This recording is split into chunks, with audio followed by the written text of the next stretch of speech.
আন্দোলনের কথা শুনে থাকি। জি, কমিটির যে পদে আছে ওই পদের লোক মনোনীত হয়ে আল্লাহ তাআলাকে সাক্ষী রেখে ওয়াদা করছি যে আমি আল্লাহ তাআলার শান্তির সন্তুষ্টির উদ্দেশ্যে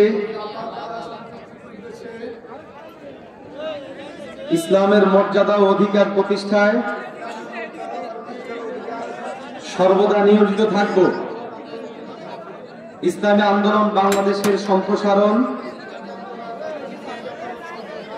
মজবুতি অর্জন ও মূল লক্ষ্য বাস্তবায়নে সর্বাত্মক চেষ্টা চালাবো।